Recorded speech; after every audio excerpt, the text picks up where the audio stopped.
Last time I was motivating how groups arise in physics in general by emphasizing that it is expressing certain commonalities.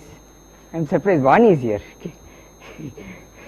Okay, expressing some commonalities between physical systems. Okay. These commonalities are relational. It is a relational statement between different systems. For example, you might have quantum states with the same energy, and they are related by rotation. For example, this one example is of hydrogen atom, various principal quantum numbers, the levels of the hydrogen atom, or it could be simply orbits. Similarly, orbits of planets around the sun, elliptical orbits of the planet around the sun, which you may go from one to the other by rotations. Groups are coming to express these relations. So, arise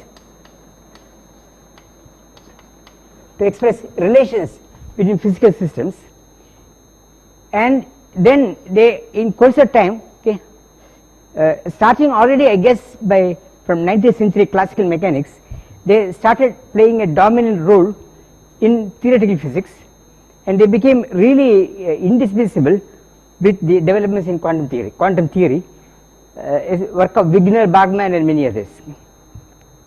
But one should realize that, and I emphasized last time, that this is not the groups are somewhat groups can be too much to express relations. They may be too strong.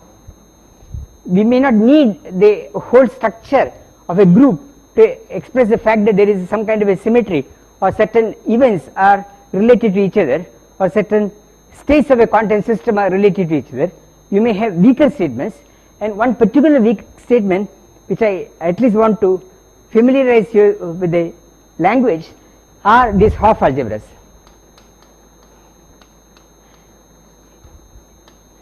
They are weaker. The statements which go into this are weaker than those in groups, but groups in particular are special cases of Hopf algebra. So group is a Hopf algebra. From the group, so Hopf algebra implies, how do I write it? Groups are contained, can be interpreted as something contained here. Okay. But Hopf algebras are more general structures, and they are now turning up in studies especially in condensed matter systems, phase transitions in statistical mechanics, quantum statistical mechanics. For example, when you study integrable models or phase transitions at critical, say second order phase transitions, and other words which you would come across in this context are things like Yang-Baxter equations and so on. These are somehow related to each other. My understanding is that for some reason which I don't completely understand, okay, this kind of relational aspect has got formalized to a considerable extent in mathematics, and from what I have seen, this whole business of category theory, which of course we are not going to use at all, seems to be one tremendous formalization of what is happening in physics for a long time. But I should also say that this business of category theory has found practically no application in any realistic sense in physics.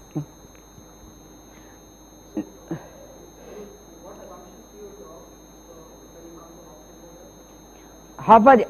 There are, wait till the end of the course. Qualitative, the most important thing we drop is the existence of an inverse. And deviating a little bit, when we do quantum mechanics, we deal not with, suppose you do angular momentum theory. In angular momentum theory, what you are doing is you have some G, which is a let's say SU2 or SO3. Okay, rotations. I'll tell you why. Already in angular momentum theory, we are abandoning notions of inverses. What are we doing? Then this is acting on some by some unitary operator on some state of angular momentum J. So this is dj m prime m of G, but we are not dealing with this because we take linear combinations of these objects. So we deal not with this, deal with not just UG, but we very often we take some set of GI and multiply by complex coefficients as summation I. Okay. We take linear combinations of these objects, okay, of these matrices, but when you take linear combinations, this object here is no longer invertible. I can take coefficients so that eigenvalues become 0. So this object no longer belongs to the group at all. It is belonging to what is called the group algebra, which we will come across, and this can be interpreted as some element of a Hopf algebra, these linear combinations. So Hopf algebra does not even require that it is coming from an underlying group. So it is a generalization in that way. Okay. So basically invertibility, but there are other things. Okay. There are other structures which go into the definition of the whole thing. We use it, but we don't formalize it. But now people know how to formalize it. Now the one most important thing of, I would say, this from the practical, from a physical point of view, in the study of the group theory, I would say, then I will go on to continue what I was doing last time, is undoubtedly the fact that even though the physical rotation group is SO3, where the 2 pi rotation is +1, does nothing, 2 pi rotation around any axis does nothing. I would say the most important physical consequence has been the discovery by an analysis of groups and of the epistemology of quantum theory that you might have a generalization where this group, which I will now explain to you, this becomes -1. Okay. I emphasized this last time, and this possibility, which exists only in quantum theory, means that you can have spin half, and then by some more sophisticated arguments you have the notion of the Pauli principle, the Pauli exclusion principle, which is at the basis of practically everything that we can imagine. Okay. For example, the entire magnetism is based on this, that we know. Okay. Then Pauli principle is also very basic, for example, for stability of matter. Okay. I do not mean the Chandrasekhar limit, but just take a matter with both protons and electrons. Okay. The electrons and the protons attract, protons and protons and electrons repel. Okay. So the issue that arose was, why is this thing stable? Why doesn't it become much smaller? Okay, because of the attraction between electrons and protons, and how is it balanced out by the repulsion, and what other principle is required? This problem, I believe, was posed by Ehrenfest long ago in 30s, I believe. Okay. And it was revived, and the proof of the stability of matter as coming from Pauli principle was given by Dyson and Lennard. Okay. That is the first proof with very crude estimates, but it was not an easy proof, and later this was made very precise by people like Lieb and Thirring and many others. And the underlying thing which is absolutely essential is the Pauli principle, which says that the wave function of the electrons is antisymmetric, and that of protons. If it is not there, matter will collapse to much smaller sizes. Okay. If you use some other set, suppose you symmetrize the electron wave functions, it will become much smaller, and this is one of the most sophisticated pieces of analysis using just quantum mechanics. So this is not what I am talking. There is another thing called the Chandrasekhar limit for stars. This is not it, this is something else. And I also said this example, which I like very much, that which is very puzzling, but I mentioned it last time, that we know that most of space is empty. Okay. Atom is of size 10 to the power of -8 centimeters. The electronic orbits are of that order. The nucleus is about 10 to the power of -13 centimeters. So there is a huge area of empty space in between. Okay. Then the question arises, why I cannot take one finger, which is mostly empty space, take another finger, mostly empty space, and cross one against the other. Okay. Zoom. Why can't I do that? Okay. Of course, you may claim that there are people in our country like Swami Ramdev and so on who can do such things, disappear from here, reappear from somewhere else. Okay? But just physicists, why can't we do this? Okay? Why can't all of us do this? And this appears to be related exactly to the Pauli principle. So there are macroscopic manifestations of the Pauli principle in our everyday life. Besides issues like stability of chemical matter, stability of our body, and so on, there are other ways also we can see it in a crude way. So last time, so this is by way of remembering for you, okay, what I was saying, the principal points I wanted to make. And last time I had given definition of groups. Okay, I defined what is meant by a group.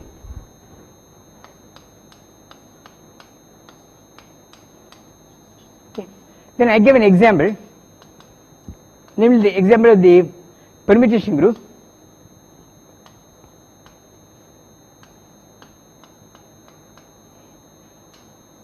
Sn. Then I also gave the example of the rotation group SO3 and O3 SO3. So these are 3 by 3 rotations. So let's say O3 consists of 3 by 3 matrices. Okay, let me use this notation. R transpose R is 1. This is simply meaning that this matrix is of size 3 by 3. R means it is real matrix is of size 3 by 3, fulfilling this equation. And the rotation group consists of these things. And we saw that this, because of this equation, delta R is plus minus 1. This, which implies this O3 can be written as a disjoint union.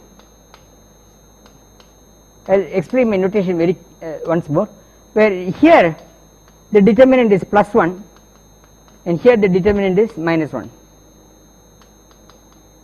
and this P is a matrix minus 1 minus 1 minus 1, right? And this notation, Seema was asking this question, this notation is you multiply P with every member of the set. Okay? So this consists of all PR where R is in SO3. So this is a definition of this set. So I am multiplying each member of the set by P. Okay? We will need this notation later. Okay? So this means is a disjoint union. There is no common element between these two. Okay? If you just write union, there could have been common elements. So this is where we stopped last time. Okay? And we also generalized this to On. And I told you that in O2, in even dimensions, something strange happens with parity. Okay? So let me not repeat it, but the notion of the way parity behaves in even and odd dimensions is somewhat different, and we also mentioned that last time. Now I want to say that in the notation that we come across, S, if you have S something, denotes special or determinant 1. Okay. So this notation will come repeatedly. So here the fact that there is an S here means the determinant is 1. Okay. So this is where we stopped last time. Now I want to go into example 3, SU2 U2. This group, which I will explain what is SU2, this has a very special importance in physics. Okay. So this consists of all 2 by 2 matrices G, and let me use this notation, 2 by 2 matrices over complex numbers. Okay. This means that these are 2 by 2 matrices, but the entries of the matrix are complex numbers, but the condition that it is U means unitary, so G dagger G is 1. U always will mean unitary, S means determinant is 1.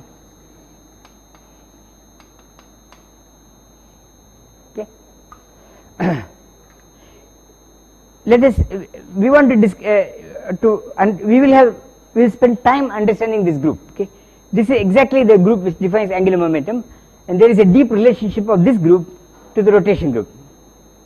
Now by way of understanding this group better, okay, any G can be written as any such G. This is a very convenient notation. Z1 Z2 minus Z2 bar Z1 bar, okay, where summation Zi squared equal to 1. You can see that the determinant is 1. If you take it's obvious. Okay, the only question is the unitarity. You can easily check. Well, you have to show that the complex conjugate of this column is perpendicular to that column, which you can sort of see by inspection. Okay. So this is a unitary matrix, but we have this additional condition, and you can see that the determinant of G is exactly given by this, so it is 1. So you see from this equation that if I write Zi as xi plus Iyy by separating real and imaginary parts and write this out, you find that this is the same as x1 squared plus y1 squared plus x2 squared plus y2 squared equal to 1. Okay, so this is a 3-dimensional sphere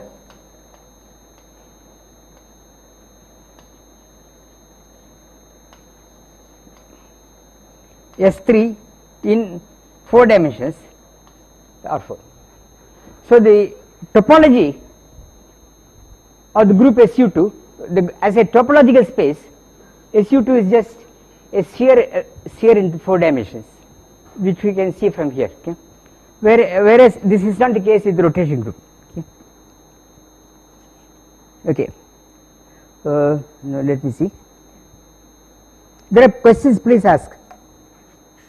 Now hereafter I will go more slowly. Okay. Okay. Now the unitary group. So in U2 we drop the condition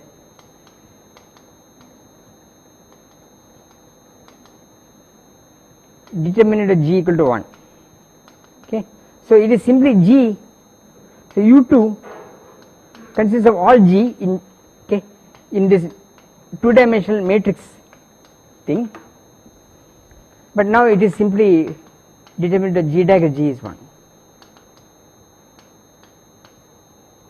Okay. So we relax the condition which I have got here.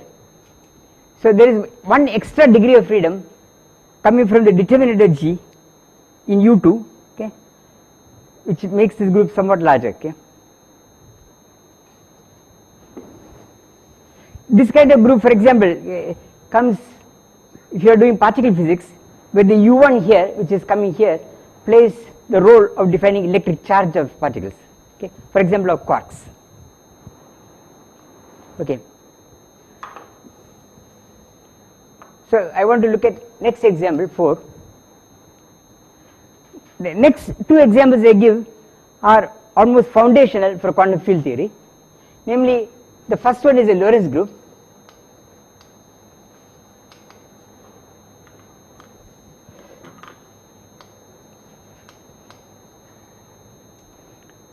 So this is, so call it L. So the L consists of all 4x4 matrices, but they are real entries. Okay. The entries of this matrix are real, okay, and it leaves, okay, where, okay, lambda leaves the quadratic form x0 y0. So let's write, how to write it. let me write x transpose lambda y, x transpose eta y, I will tell you more clearly, is x0 y0 minus xi yi invariant. Let me, I will tell you slowly what I mean. These x's are real. So here eta is 1 minus 1 minus 1 minus 1. So it is a Lorentzian metric. The x's and y's are real.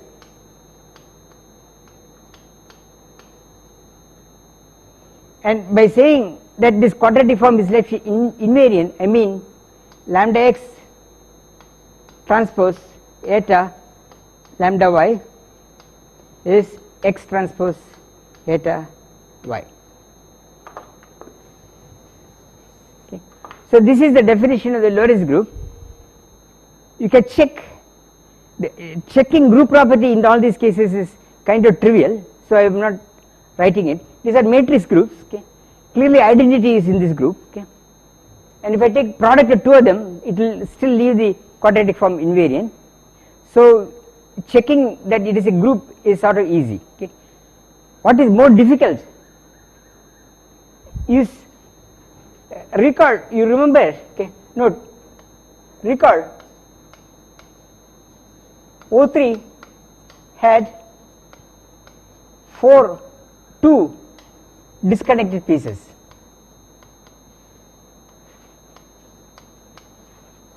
Right? We saw that because O3 was SO3 disjoint union PSO3. There is nothing in between.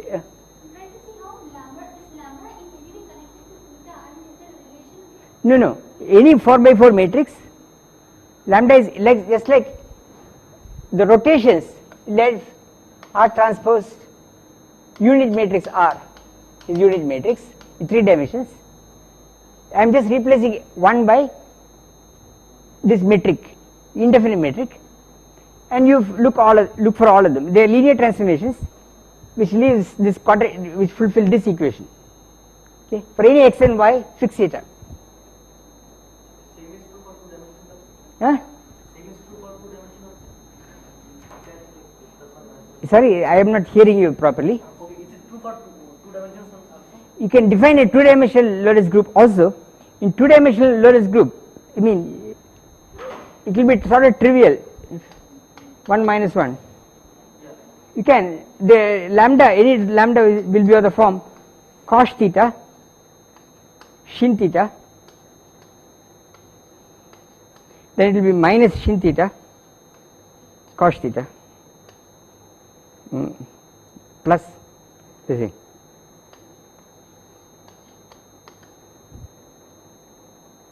Determinant, so it will be of this form because lambda, this equation here, so this equation says lambda transpose eta lambda is eta, like here. Okay. So if you take determinant, you see that the determinant lambda squared is 1 or minus 1 as usual, right. In 2 dimensions, likewise there is, you will find determinant is either plus 1 or minus 1, and the plus 1 piece will be simply a Lorentz transformation in one direction, because in one space and one time you can make Lorentz transformation only along the x-axis, right, one, and they are of this form, and for determinant minus 1 you can add minus 1 there. Okay. So you can define it in all dimensions. Okay. But what is more difficult, and we will do it later, that this Lorentz group we will prove much later, we will prove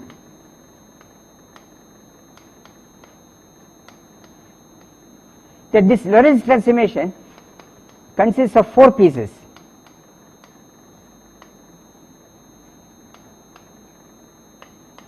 I will tell you what this is.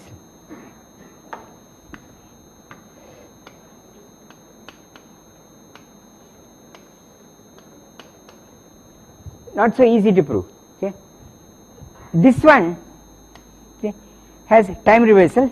It changes. This arrow means down means it reverses the direction of time. Okay. So it contains time reversal. plus means does not change orientation of the frame, spatial frame. So here it will be right like so L minus down here has parity, so it contains time reversal, has parity P, and this contains Pt. Okay. So there are 4 and this one doesn't, this is the most harmless piece. Okay. There is neither parity nor time reversal, just like in the O3 case the SO3 had no parity, no orientation reversal. Here this has 4 pieces, okay. And one can show this, but we will wait for that later. It's not so completely trivial to show this. You need some Short's inequality or whatever, then you can show it. Now I want to look at a group which is not a matrix group, it is origins, okay. And in some way, for sure, this is what underlies, I would say, all of known relativistically invariant quantum field theories. Namely, this is the case of the Pancrea group.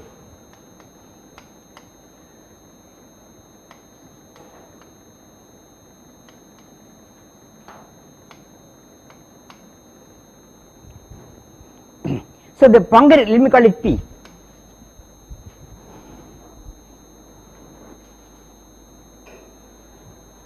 Well, P is made up of, let me put it this way, of 2 things. One, A, these Lorentz transformations, but in addition it consists of space-time translations.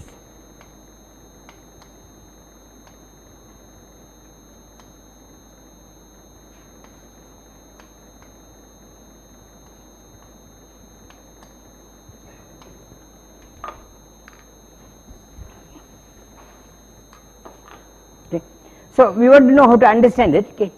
So to understand the group structure of this group, okay,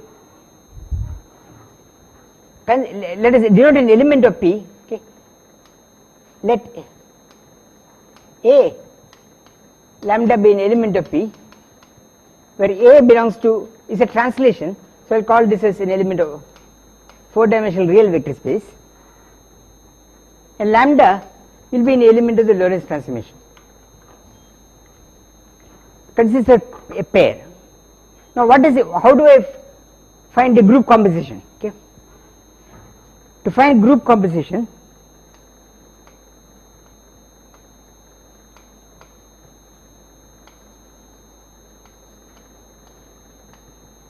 okay, let us see how it transforms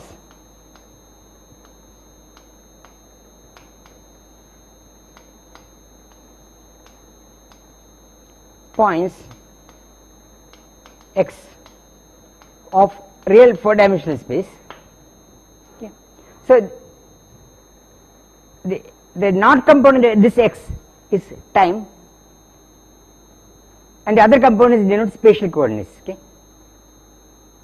So we say A lambda acting on x is a definition. We first Lorentz transform, so you get lambda x, and I translate.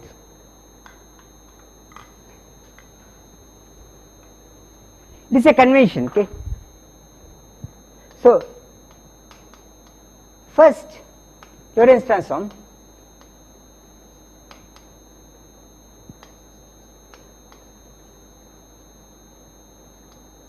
then translate.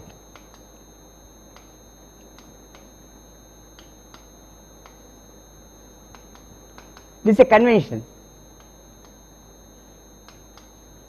If you do it the other way around, you can also do the other way around, you will get equations which are slightly different. Nothing much will change. They are just a notational change, so you can identify the groups. I will show you also rule for identification soon, in fact, as I keep going. So I want to know how this is multiplied. So if you look at a1 lambda 1, a2 lambda 2, I want to know what this is to define the group abstractly. So let me see what it may do on a point x. The group action has to be associative. So this is by associativity.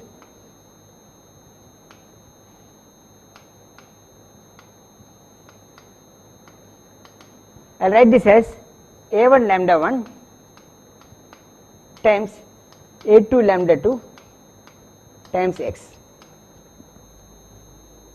Okay. So I work this out. This is a1 lambda 1 times, from this equation here, this is lambda 2x plus a2.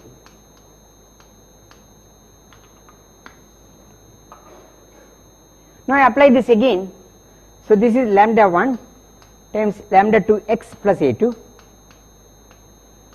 By applying the Lorentz transformation on this point of physical space, then I translate with a1.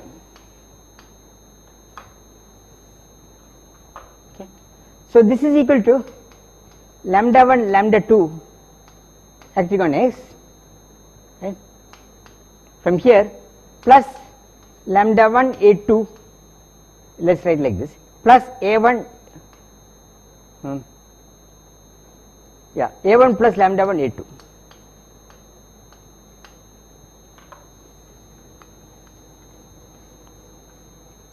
Right? But this is the same as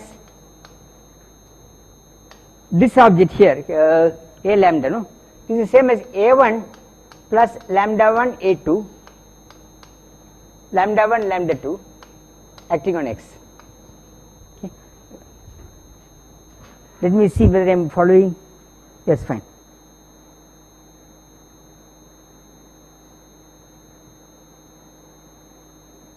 Yes, fine. I just want to see whether I was following the notation in my book. Okay.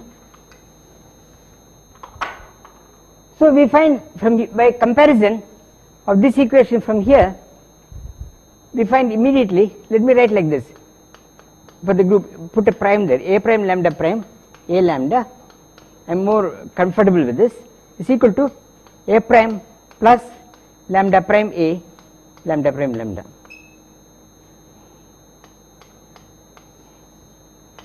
You get this multiplication law.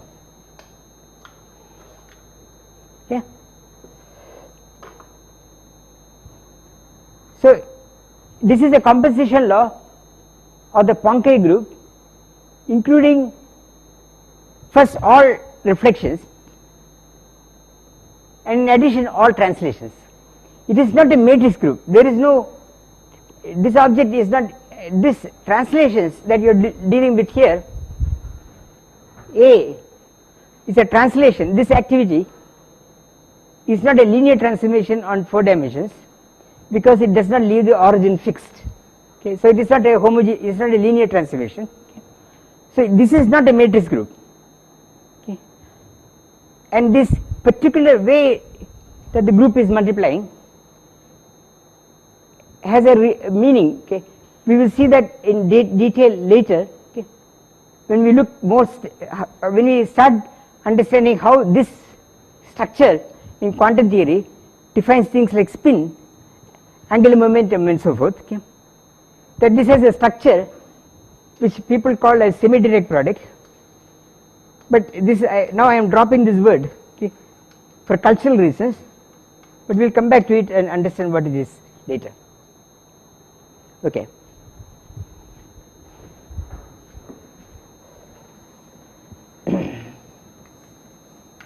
So this is it. I mean, in principle, let us say, if one starts from this group and tries to understand its implications, so this group and this realization in a quantum theoretical sense, okay, including supplement that thing with notions of locality, that is notion that experimentally we only have access to local things, we do experiments locally, okay? And causality, which is implicit actually here, it is possible to, these are the only basic principles, these are the really basic principles which go into the formulation of quantum field theory, okay? If you put these things in, but then you work for 50 years, you will get quantum field theory, okay?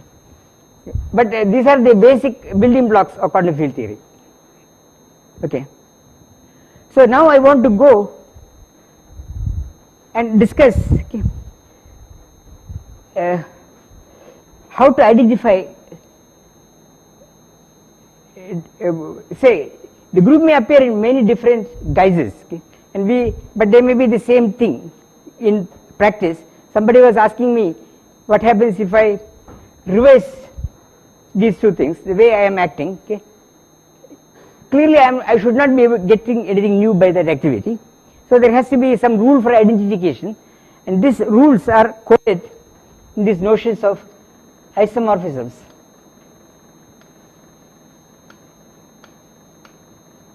and homomorphisms.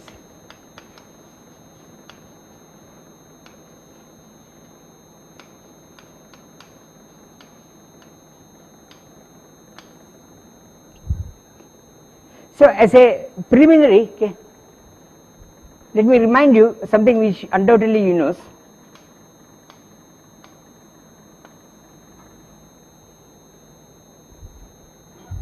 Suppose we have two sets,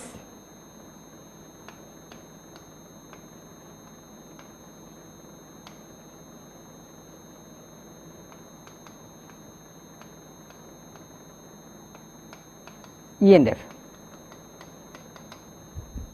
Okay. Then we can think of maps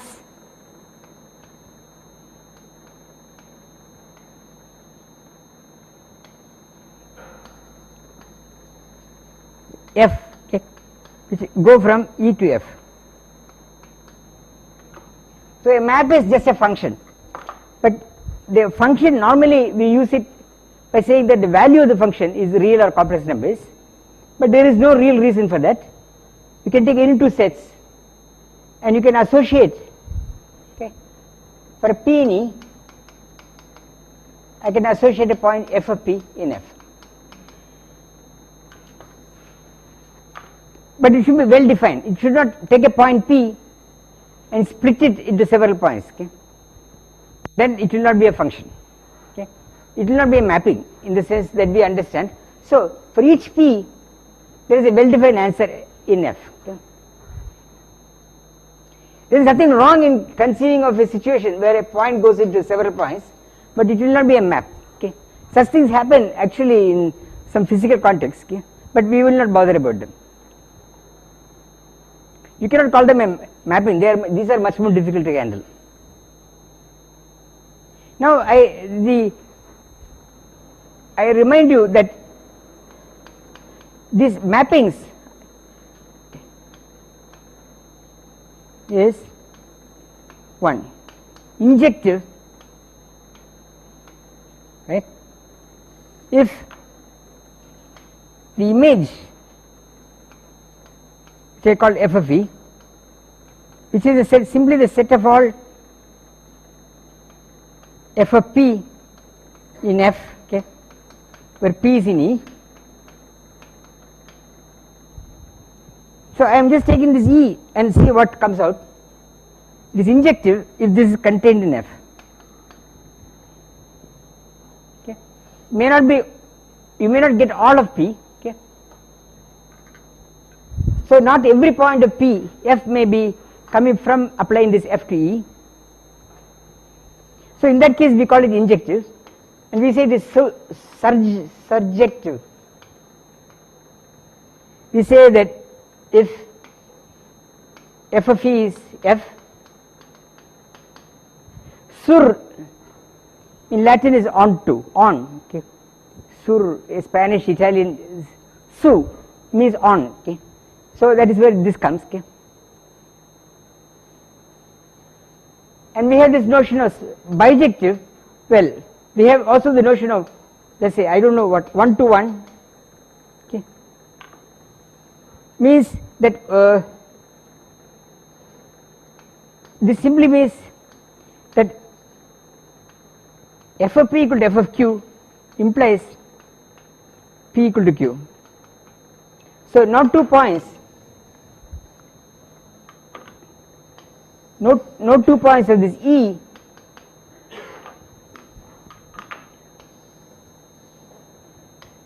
so you have this kind of a situation.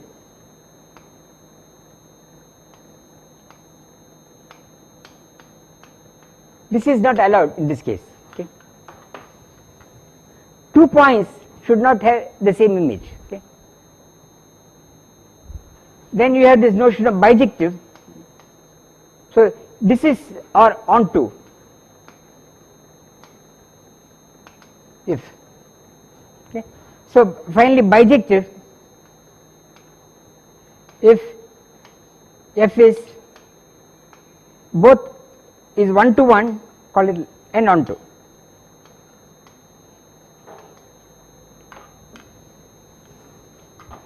Both these conditions are satisfied, we say it is bijective. A warning in maths books, they will add all kinds of footnotes about topology, okay, and continuity and so on. I will not, okay. For me everything is nice, okay. So I will keep going, okay. This is what we need to be able to do calculations. This much we should understand. Now why did I bring this up? Now these things, when I take it over to groups, okay,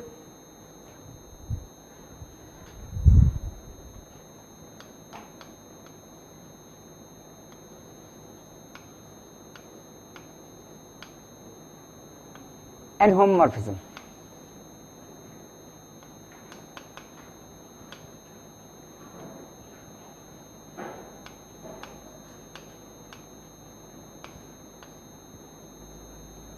So far as I know, again Latin morphos means shape, something like structure, shape, okay. So these are additional adjectives on how you are identifying things. So we consider maps F from a group G to a group G prime, okay.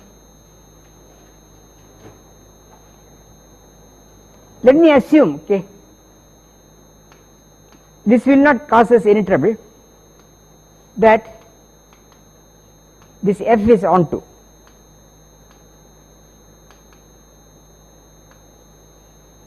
This assumption in our context will never cause any trouble. If you go into some infinite dimensional group, gauge group and so on, it can cause trouble, but here no. So I will assume that the image under F is G prime. What we are looking for in this F is, okay, we are dealing with groups. So we want to put conditions on F so that it preserves the group structure, okay. We want to put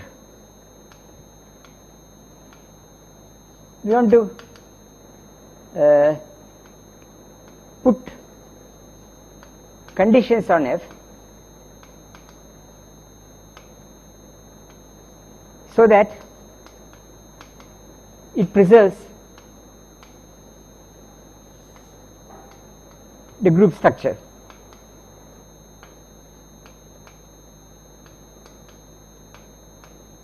Okay.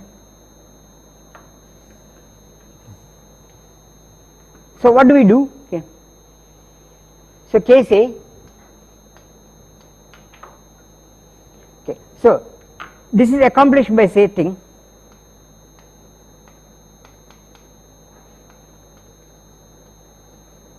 by requiring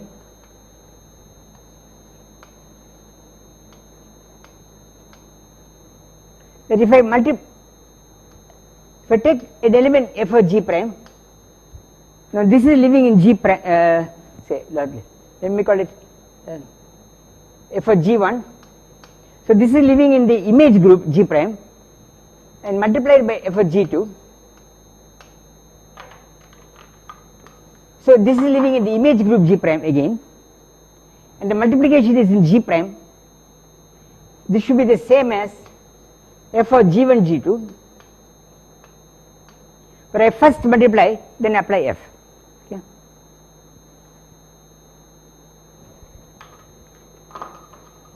So this condition is compatible with the group operations that we are dealing with. Okay. So you can write this in terms of a diagram if you want. Okay. G1 cross G1 G2.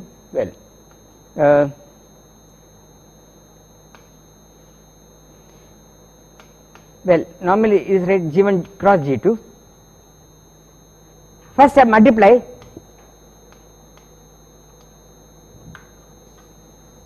take these two and multiply. Now I apply f here. So this is f of G1 G2. Right.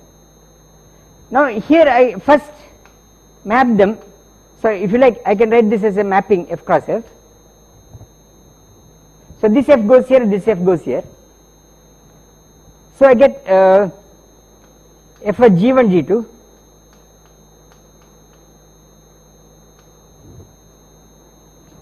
no f of G1 cross f of G2, sorry.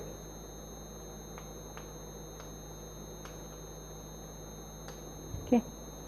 Now I multiply them, put a thing here. Okay. So I get f of G1 times f of G2. Okay. I need space.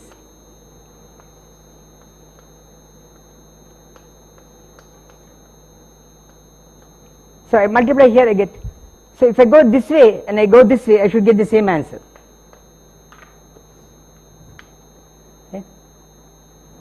So what people say is that this diagram commutes. So this is an example of a commutative diagram. Yeah. Sorry?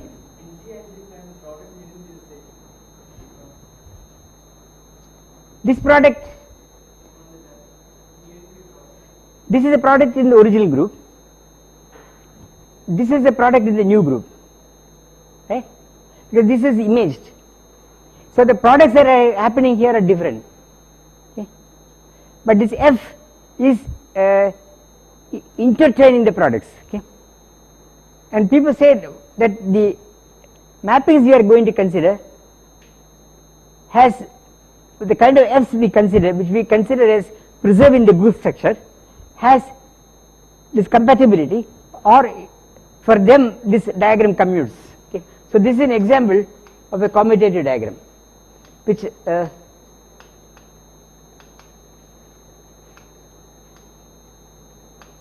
commutative diagram is simply we put our knowledge in terms of a graph where we can visualize what is happening. Okay. And if you go this way or that way, you get the same answer. Okay. Now this is some consequences.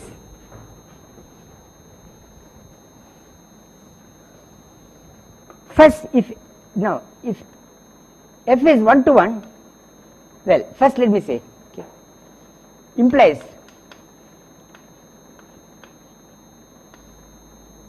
A, if E prime are identities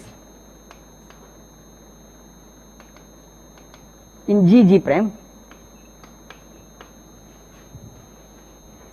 okay.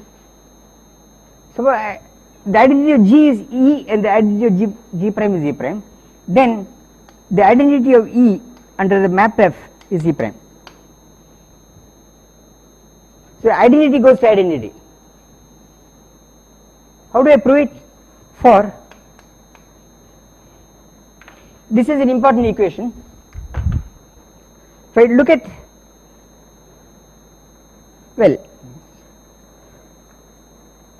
I look at f of E, f of G, f of EG, but this is f of G.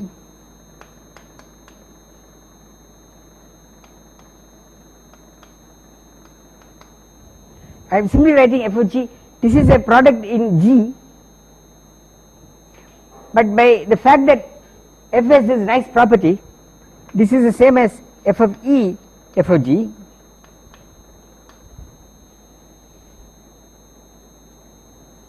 but this is true,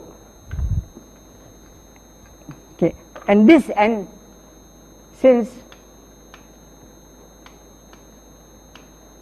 f is onto, so here I get all possible elements of G prime by choosing G suitably.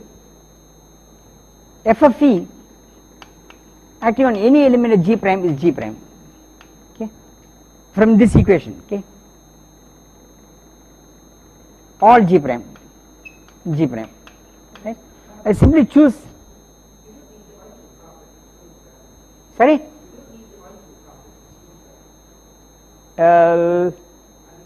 if there is something missing, what happens?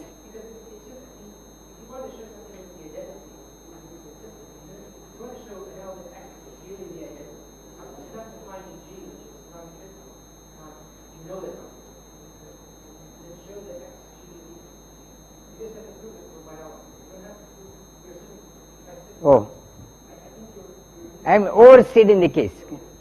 Let me talk to you later. I am not very clear, but we will talk to you later. Anyway, we meet at dinner, so you can tell me. But the statement as stated is not wrong, so let me keep going. So we find that f of E is E prime.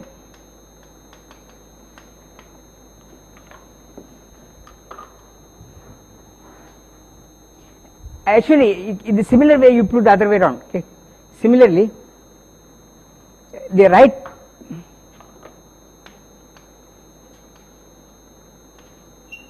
G prime f of E is G prime.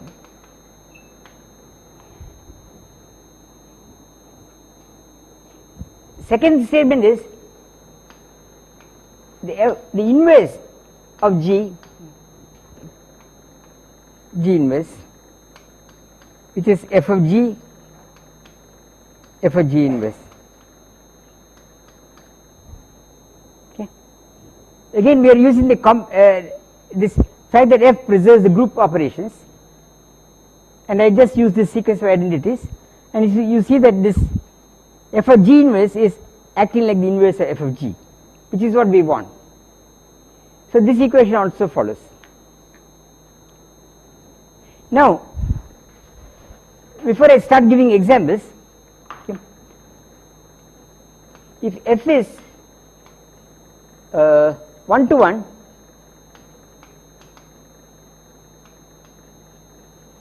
it is an isomorphism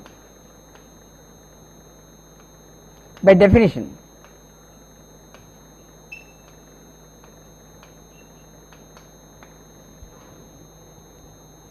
Okay. In this case, G and G prime as groups can be identified. Okay. At least in their characteristic as a group, then G prime as groups can be identified.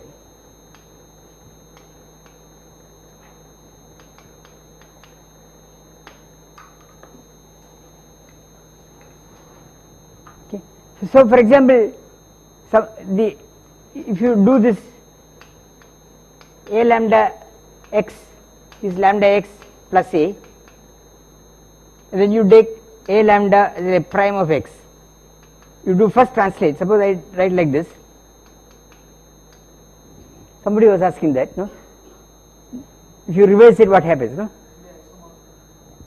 Because you consider a mapping from here to here, you check that it maintains the group properties, okay, the mapping, then the groups are the same, okay. So it doesn't make any difference.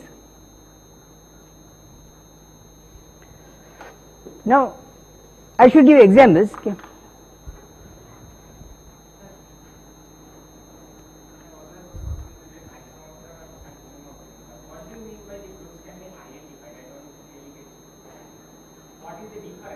There is no difference. I'll tell you. Okay. I should say first, if it is many to one, I did not finish the groups are, I'll come please, are homomorphism. F is a homomorphism.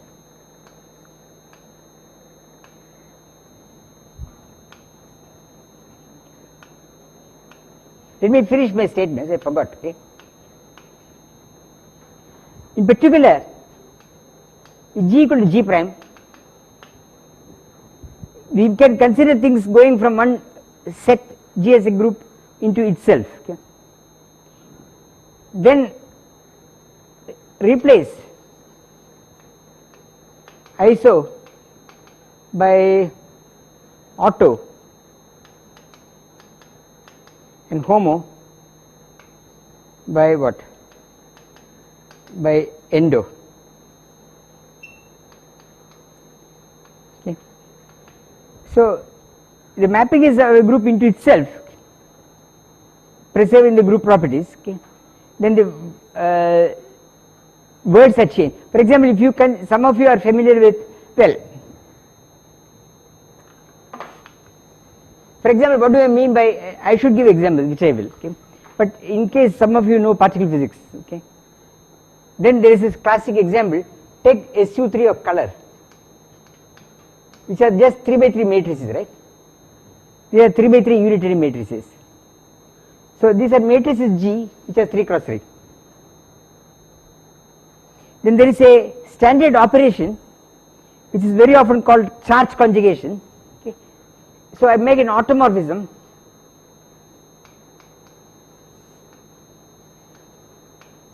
where I take G and goes into G star. I take the complex conjugate of the matrices. Not Hermitian conjugate, but you just take the 3 by 3 matrix and each element you put a complex conjugate.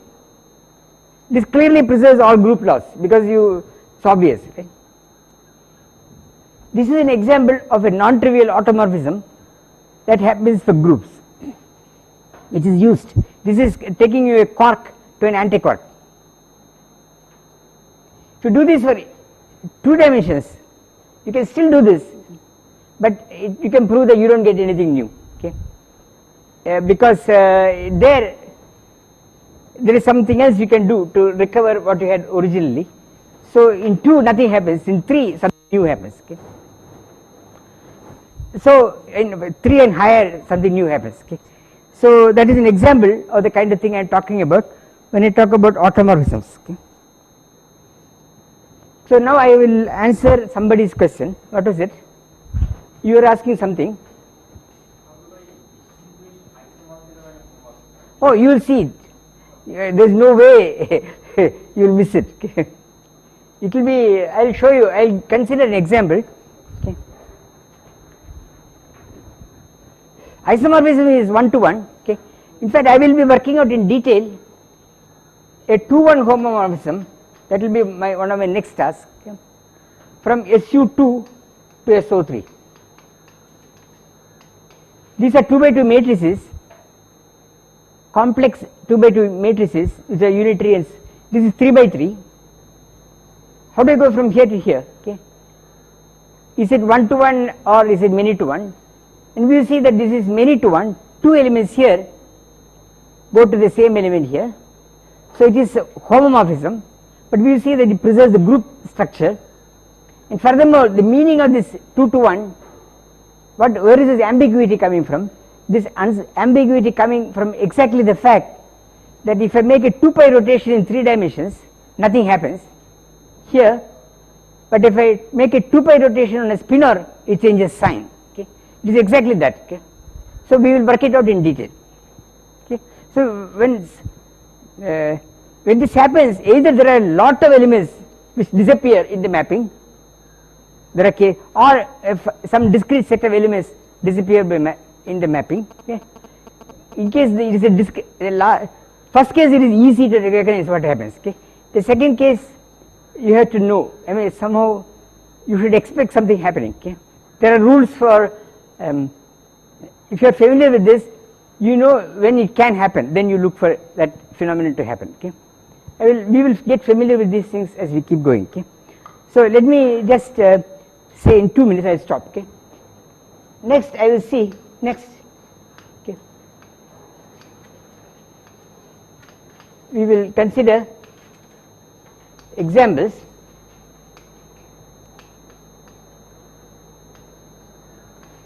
starting from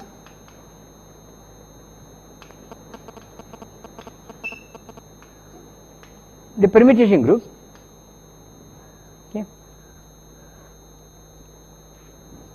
which appeared abstractly in terms of permuting objects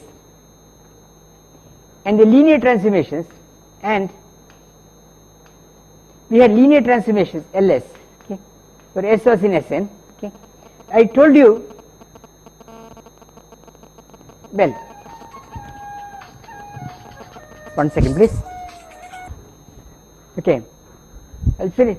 So we had this equation, you remember Ls Lt is L of St, where L were linear transformations in some n-dimensional complex vector space on a basis, okay, and Sn were S were permutations. Okay. I will remind you what I did there. And we had a mapping like this, we had Ls Lt, then we will see immediately, rather easily next time, that this L is an isomorphism from the permutation group into linear operators on an n-dimensional complex vector space.